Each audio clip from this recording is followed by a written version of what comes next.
안녕하십니까?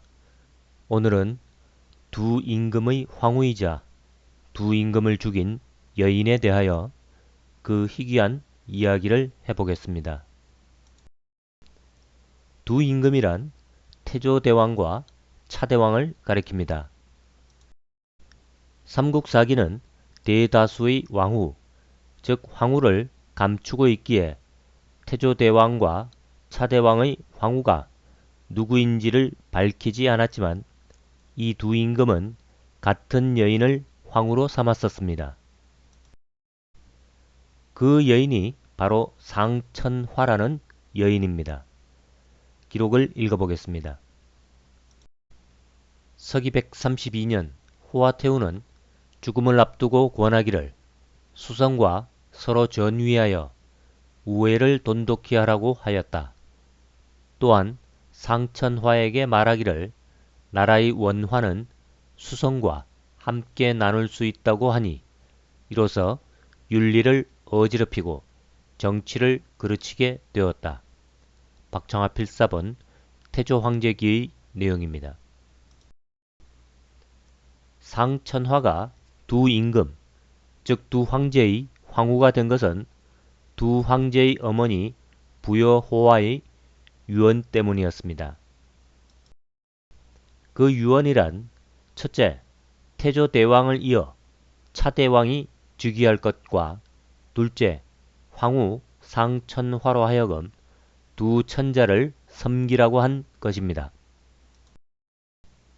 그런데 천자의 자리에 오른 태조대왕은 시간이 한참 지난 후에도 그 유언을 지켜 차대왕에게 천자의 자리를 물려주지 않고 차일피일 전위를 미루기만 합니다. 즉 권력에 대한 욕심과 자신의 아들에게 천자의 자리를 물려주고자 한 것입니다. 기록을 읽어보겠습니다. 성상께서는 수성에게 전위를 약속하였으나 주위에서 대부분 이를 말렸기에 자꾸 시간만 끌게 되었고 후의 형제들 또한 모두 찬성하지 않았다. 그러나 후는 잠자리에서 항상 수성이 불평하는 기색을 보였기에 국조에게 속히 전의하라고 권하였다. 박청아 필사본 본기 심편열전의 내용입니다. 수성, 즉 나중에 차대왕이 되는 수성은 46세가 되도록 천자의 자리에 오르지 못합니다. 하여 수성을 따르는 무리는 무력으로 태조대왕의 폐위를 의논하게 되고 반면에 태조대왕을 따르는 무리는 수성을 죽일 것을 의논하게 됩니다. 긴 압박 끝에 태조대왕은 결국 서기 146년 12월에 차대왕에게 천자의 자리를 넘겨주게 됩니다. 기록을 읽어보겠습니다. 서기 146년 12월 성상께서 수성에게 선위하고 골천별궁으로 물러났다. 춘추 79세였다. 수성은 난궁에서 즉위하고 상천화 후를 중궁황후로 우공주를 좌궁황후로 송기의 딸 황룡을 우궁황후로 삼고 송기를 우보로 삼았다. 박청아 필사본 태조황제기의 내용입니다. 하지만 태조대왕은 공식적인 전위의 상징인 세보를 넘기지 않습니다. 따라서 차대왕은 비공식적인 천자가 되는데 기록에서는 이를 섭행, 즉 대신 정사를 보았다고 전하고 있습니다. 기록을 읽어보겠습니다. 병술년 서기 146년 12월 태조의 명에 따라 정사를 섭행하였다. 박청아 필사본 폐주 차대제기의 내용입니다. 섭행이란 권력은 넘겼으나 자리는 넘기지 않았음을 표현한 것입니다. 천자의 자리를 넘길 때는 반드시 세보를 함께 넘겨야 하는데 세란, 금으로 만든 천자의 도장이며 보란, 천자의 상징인 보검을 가리킵니다. 오랜 힘겨름 끝에 결국 5년 후인 서기 151년 12월에 태조대왕은 세보 중 보만을 전달합니다. 그리고 4개월 후 나머지 세도 전달하게 됩니다. 기록을 읽어보겠습니다.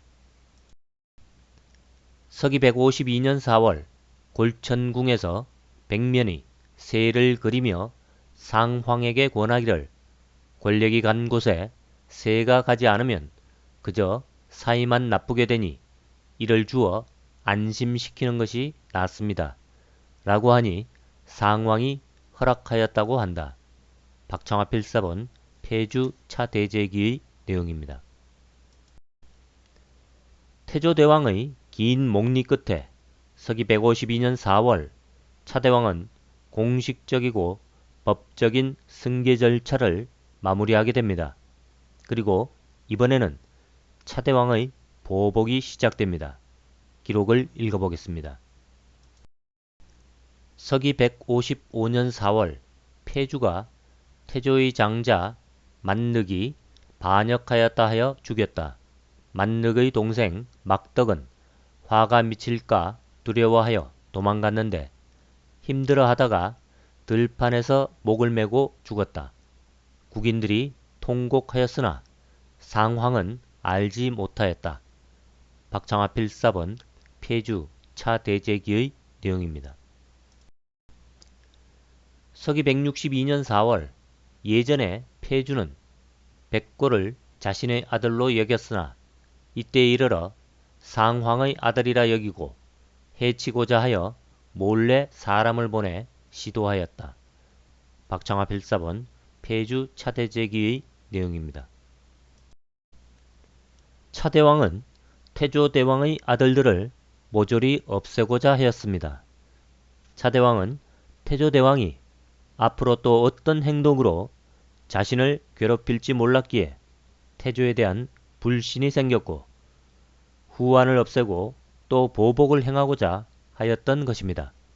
기록을 읽어보겠습니다. 수성이 만륵을 죽인 후로 국조와 사이가 멀어졌다. 국조가 사람을 시켜 백고에게로의 전의를 촉구하니 수성은 백고를 맥부사자로 보낸 후에 사람을 보내 해치려 하였으나 후가 이를 알고 백고를 산골짜기로 피신시켰다. 수성은 또 호위대가 명림답부를 해임하고 연나조위로 삼았다. 박청화 필사본 본기 심편열전의 내용입니다. 그리고 태조대왕의 황후였다가 다시 자신의 황후가 된 여인 상천화에 대한 사랑도 싣게 됩니다. 기록을 읽어보겠습니다. 19년 서기 164년 갑진년 2월 목수레가 딸을 낳았다. 폐주가 크게 기뻐하며 조냥공주로 봉하였다. 목수레에게 장원과 노비를 더하여 주고 사랑을 나누는 일이 점점 늘어났다. 당시 상천화 후에 대한 총애가 줄어들고 오직 백운과 목수레만이 잠자리를 독차지하였기에 마침내 대사가 이루어진 것이다.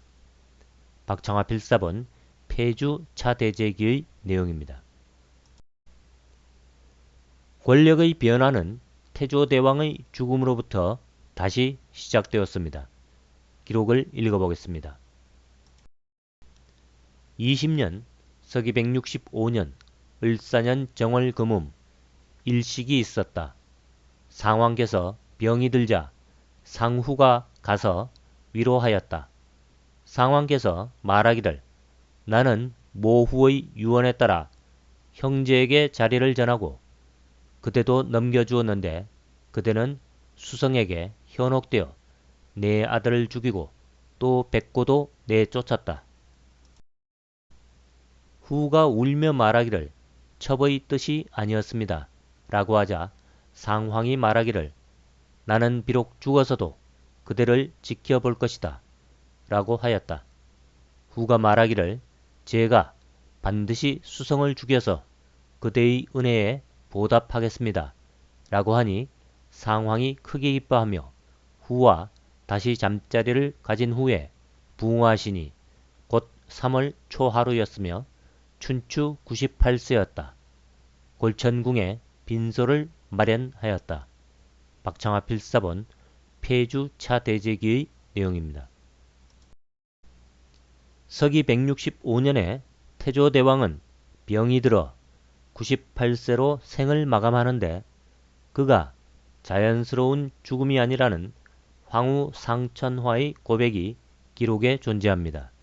기록을 읽어보겠습니다. 서기 165년 10월 유언에 따라 골천궁을 능으로 삼았다. 상후는 자신이 상황을 죽인 공신이라 하며 다시 폐주의 총애를 얻었다. 박창화 필사본 폐주 차대제기의 내용입니다. 98세의 나이는 죽음과 가까운 나이지만 상천화의 말은 자신이 그 죽음을 도왔다는 뜻이 될 것입니다. 계속해서 기록을 읽어보겠습니다. 을사년 서기 165년 3월 선황이 죽음에 임하여 상천화후를 불러 밀조를 내려 수성을 없애라고 하였으나 상천화후는 사실 시해할 뜻은 없었고 단지 옛 권력을 만회하여 예전처럼 다시 총애를 회복하고자 할 따름이었다. 박창화 필사본 본기심편열전의 내용입니다. 태조대왕은 유언으로 수성을 죽여달라고 하였지만 상천화는 자신에 대한 총애를 회복하여 과거의 권력을 누리는 것이 우선이었습니다. 그리하여 수성을 죽이는 일을 망설이게 되자 수성에게 버림받았던 명림답부는 이에 반대하며 수성을 죽일 것을 재촉하게 됩니다. 기록을 읽어보겠습니다. 명림답부가 말하기를 일이 여기에 이르렀으니 다시 예전처럼 돌아갈 수는 없고 독살하는 것이 낫습니다. 라고 하자 이에 후가 명림답부에게 간실과 표란을 구하여 썩게 하고 백운에게 올리게 하였다. 박창화 필사본 본기심편열전의 내용입니다. 상천화는 수성에게 독초를 섞은 완자를 자신의 딸인 백운을 시켜 먹게 합니다. 간실이란 미나리 아제비의 열매이고 표란이란 소고기를 다져 만든 완자입니다. 하지만 이를 먹은 수성은 쉽게 죽지 않았고 그 독약이 든 음식을 조사하려 하자 상천화는 다시 명림답부를 시켜 정변을 마무리하게 합니다. 계속해서 기록을 읽어보겠습니다. 수성이 중복되었으나 죽지 않았으며 그 약을 조사하고자 하였다. 이에 후가 명림답부에게 옆구리를 찔러 죽이게 하였다. 죽음을 비밀에 붙이고 수성의 신복들을 체포하여 죽이는데 약 10일이 걸렸다. 그리고 신대가 도착하자 발상하고 즉위하게 하였다. 박창화 필사본 본기심편열전의 내용입니다. 삼국사기는 이 사건이 명림답부에 의해 일어난 것이라고 기록하였습니다. 기록을 읽어보겠습니다. 서기 165년 겨울 10월 연나조의 명림답부가 백성들이 더 이상 견딜 수 없다고 하여 왕을 시해하였다. 호를 차대왕이라 하였다. 삼국사기 차대왕편의 내용입니다. 하지만 이 사건은 상천화의 주도로 이루어진 사건이고 명림답부가 그녀를 도운 사건으로 상천화와 명림답부의 정변으로 보아야 합니다. 오늘은 여기까지 하겠습니다. 감사합니다.